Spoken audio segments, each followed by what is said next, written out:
Once there was a dreadful old man named Ebenezer Scrooge. Oh, he was a squeezing, wrenching, grasping, clutching old sinner. Scrooge had been in partnership for many years with Jacob Marley, so his firm was known as Scrooge and Marley. But Marley had been dead for 7 years. Yes, Marley was dead as a doornail. And old Scrooge lived alone and disliked everybody.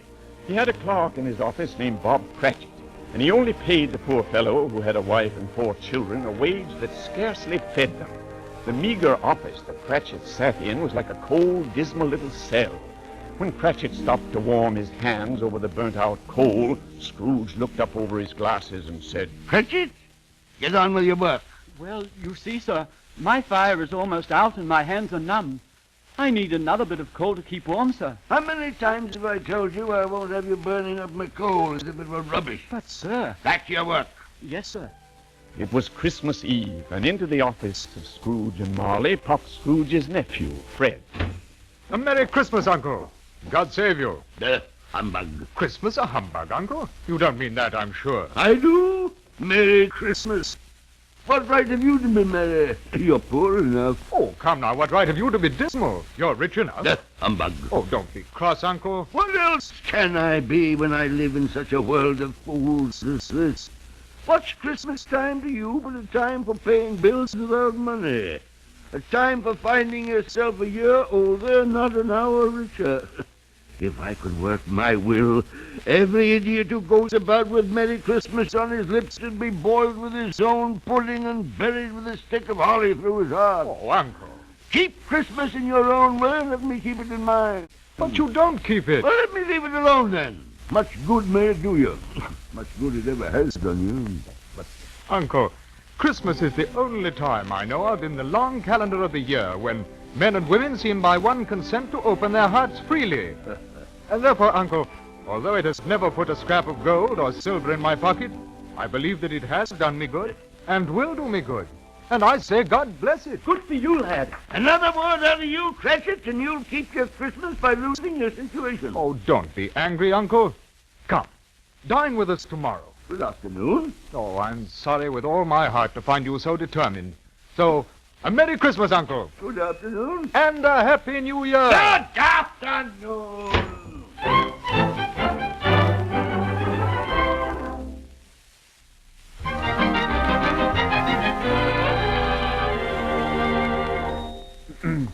Well, sir, it's... It's what? It's shutting up time, sir. Yes. And, sir, I was wondering whether you would allow me the day off. That is, if it's convenient, sir. It's not convenient and it's not fair. If I were to stop half a crown for it, you'd think yourself very ill-used, wouldn't you? And yet you don't think me ill-used when I pay a day's wages for no work. But it's Christmas only once a year, sir. Christmas. Nothing but a poor excuse to pick a man's pocket every December the 25th. And you a clerk with 15 shillings a week and a wife and family talking about a Merry Christmas. Yeah. May I have tomorrow off, sir? I suppose you must. But be here all the earlier the next morning. I will, sir. I will indeed, sir. Thank you, sir. Late that evening, Scrooge left his dreary office and went home to his dismal chambers once occupied by his dear partner Marley. It was dark, and when he reached the house, he was amazed to notice that the knocker on the door was...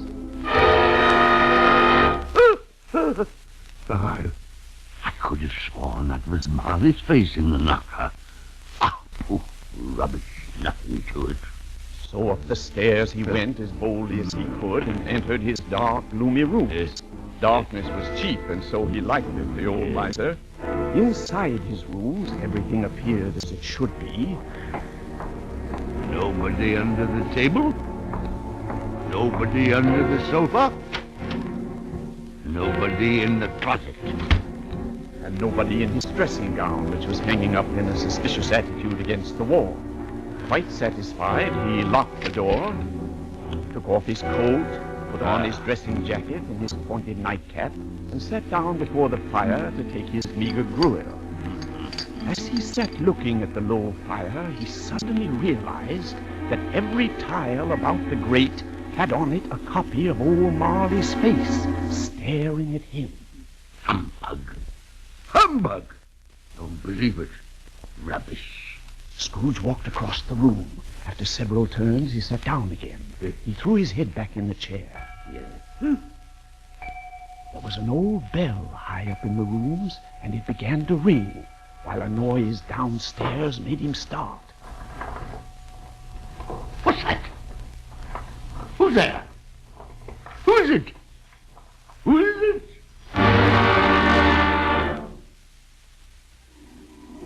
Suddenly, right through the wall, and then, behold, inside the room, Scrooge saw before his very eyes. Marley! What do you want with me? Much. Who are you? In life I was your partner, Jacob Marley. Don't you believe me? I don't. What evidence would you have of my reality beyond that of your own senses? Oh, because the little things affect the senses. The slight disorder of the stomach makes them cheats. You may be an undigested bit of beef, or a blot of mustard, a crumb of cheese, a fragment of an underdone potato. There's more gravy than grave about you, whatever you are. Oh, mercy! Dreadful apparition, why do you trouble me? Man of the worldly mind, do you believe in me or not? Oh, I do. I must. But why do spirits walk the earth? And why do they come to me?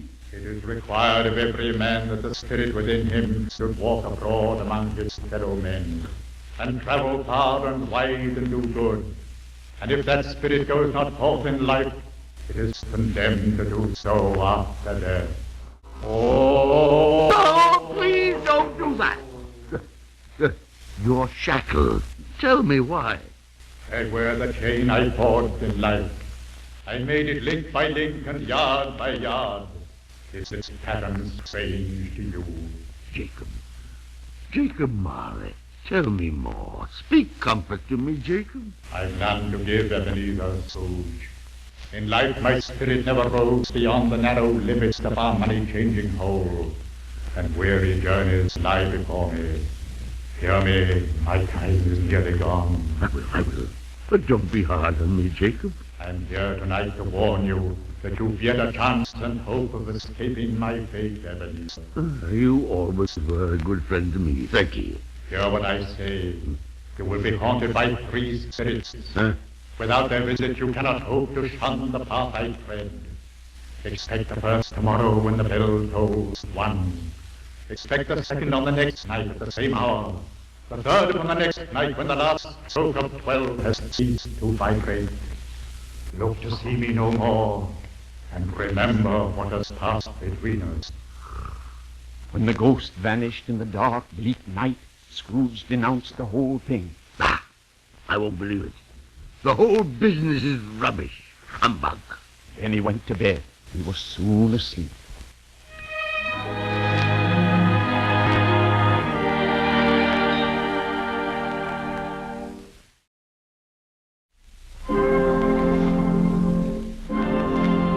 When Scrooge awoke, it was still dark.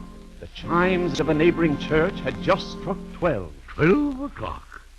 Why, it was past 2 when I went to bed. That clock's wrong. An icicle must have got into the works. 12.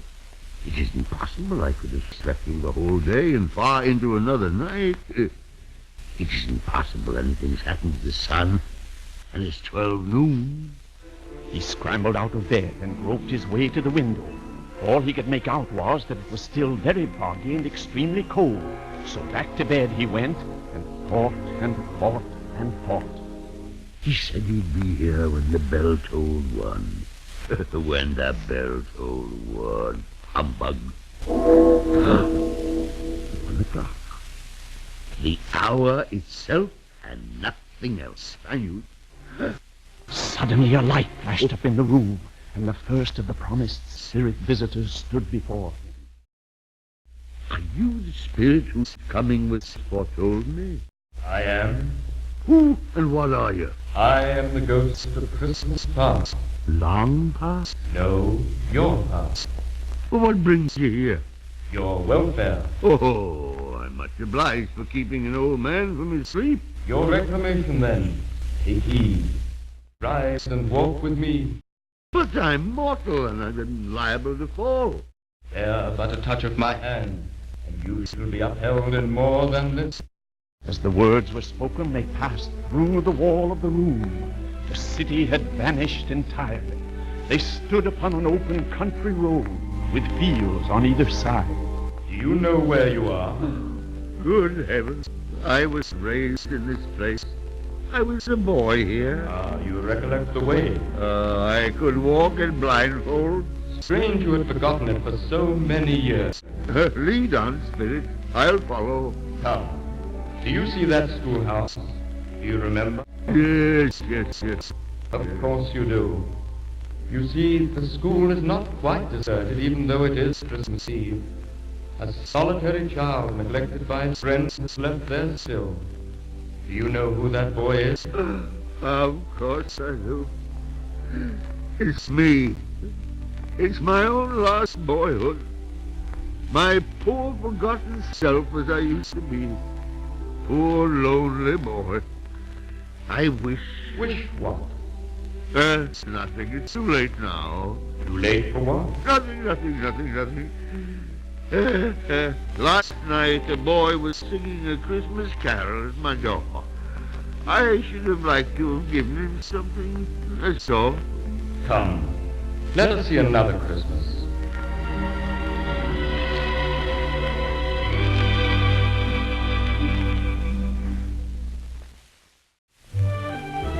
The spirit led the way to many scenes that Scrooge had long forgotten. He was shown some happy Christmases of long ago when he was a youth. And best of all, the spirit took him to the warehouse where he had been an apprentice. Scrooge peeped in, and when he saw an old gentleman in a Welsh wig sitting at a high desk, he cried out, Why, it's old Fezziwig. Bless his heart, it's old Fezziwig alive again. And there's Dick Wilkins. Oh, Dick was attached to me. Poor Dick, dear Dick. Yo-ho, my boys, no more work tonight. Christmas Eve, Dick. Christmas Ebenezer, let's have the shutters up. Quicker than you can say Jack Robinson, Mr. Fezziwig. As good as done. The floor swept and watered. Yes, sir. And the lamps stripped. Yes, sir. And the fuel on the fire. Yes, sir. Then lay home and let's clear away and let's have lots of room. Silly-ho, Dick. Get up, Ebenezer. Yes, sir. Yes, sir.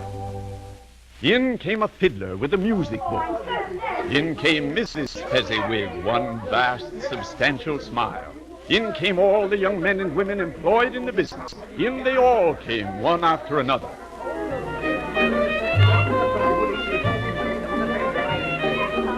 And so the jolly party went on until 11 o'clock, when they parted as happy could be.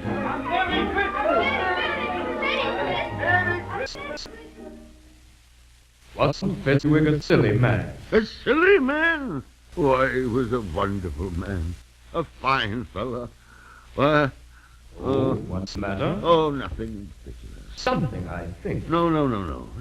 I'd like to be able to say a word to my clerk, Bob Cratchit, that's all. My time grows short. Quick, let's be off. Now the spirit took him to another Christmas, when old Marley was lying at death's door. Oh, spirit, show me no more. Conduct me home. Why do you delight in torturing me? One shadow more. No more. I don't want to see it. Show me no more. Spirit, remove me from this place. I told you these were shadows of the things that have been. If they are what they are, do not blame me. Remove me. I can't bear it. Take me back and haunt me no longer. Take me back. There's no saying what else the spirit of Christmas past would have shown him had Scrooge not managed to get hold of the extinguisher which the spirit had been carrying. By pressing this down, Scrooge put out the light of the spirit like a snuffed candle. Then he reeled into bed and sank into a heavy sleep.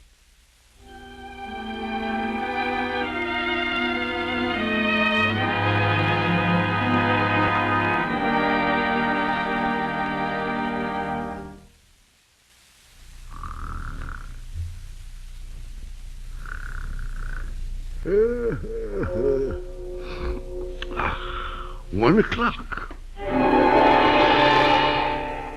What's that? What's that ghostly light shining through the next room? I'll shut it out. Come in, and know me better, man. What do you want with me? What have you done to my room here? This is my room, but it's undergone a strange transformation. This holly and mistletoe. What does it mean, and who are you? I am the ghost of Christmas present. Come closer. Fear me not. Spirit, conduct me where you will. Tonight, if you have aught to teach me, let me profit by it. Touch my robe. Gladly. Now, what do you see? I see bright-colored lights, gaiety, children on sleds playing in the snow. Do you see that house over there? The one with the Christmas wreath on the door? Of course. It's the humble home of my clerk, Bob Cratchit. He's carrying Tiny Tim, his little son. See the boy's little crutch and his helpless limbs. How tenderly his father holds him. Let's go closer. A Merry Christmas to us all, my dear. A Merry Christmas to us all. Merry Christmas. God bless us, everyone. That is Tiny Tim. See how close he sits to his father's side. And look, he's holding Tiny Tim's withered little hands in his. He fears of losing the lad. Tell me, Spirit, if Tiny Tim will live. I see a vacant seat in the poor chimney corner, and a crutch without an owner. If these shadows remain unaltered by the future, the child will die. Oh, no, kind Spirit. Say you live. Say you live. But the spirit whirled him on to many homes and places, showing him misery and want as well as happiness. Then the spirit vanished, and a new and different figure appeared.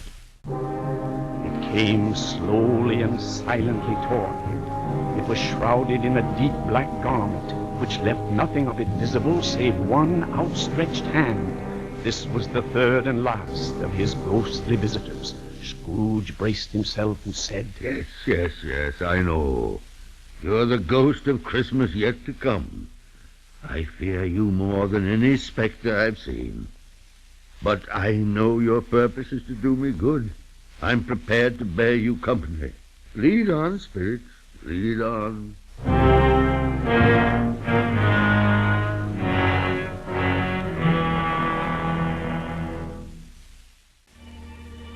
The phantom moved, and Scrooge followed, and at length the ghost of Christmas yet to come brought him to a neglected gravestone. What's this? These awful weeds. I can hardly see. Whose name's written on this crumbled stone? What, it's Ebenezer Scrooge? Me?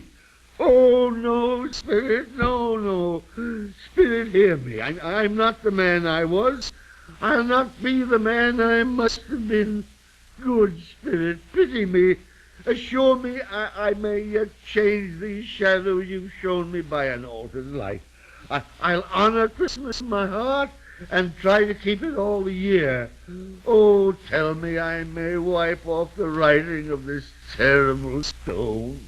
In his agony he caught the spectral hand, but the spirit repulsed him. As Scrooge held up his hands in a last prayer to have his fate reversed, he saw an alteration in the phantom shape. It began to shrink. It collapsed. And then... This bedpost. Yes. Why, it's my own. This bed, it's my own bed. My very own. This room, my own room. Oh, bless it all. I live the past, the present, and the future. I will. The spirits of all three shall strive within me. Oh, Jacob Marley, heaven and the Christmas time be praised for this. I say it on my knees, old Jacob, on my knees. I'm as light as a feather. I'm happy as an angel. I'm merry as a schoolboy. Hey, hello outside there. What is today? Day? Why, it's Christmas Day. Christmas Day! I haven't missed it. The spirits have done it all in one night. Hello, my fine fella. Hello. Do you know the poultry shop in the next street, the one at the corner? Indeed I do, sir. Oh, an intelligent boy.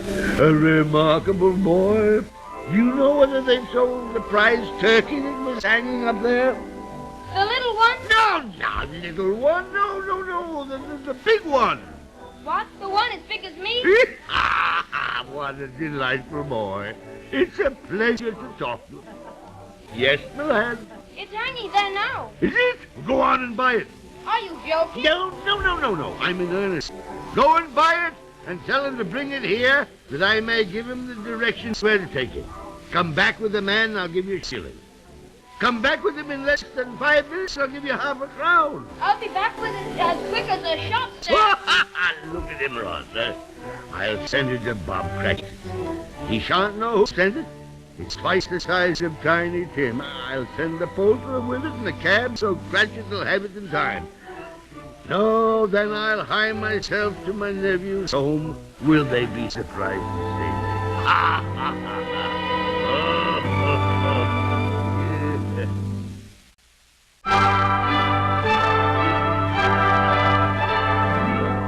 Dressed in his best, Scrooge at last got into the streets. People were pouring forth. Scrooge greeted everyone with a delightful smile and Merry Christmas! Merry Christmas! Merry Christmas, Mr. Scrooge. Merry Christmas! Merry Christmas. Merry Christmas! Merry Christmas!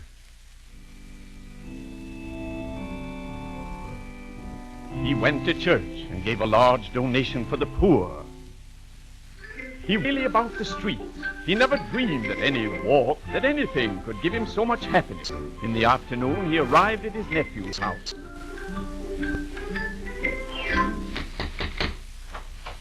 What can I do for you, sir?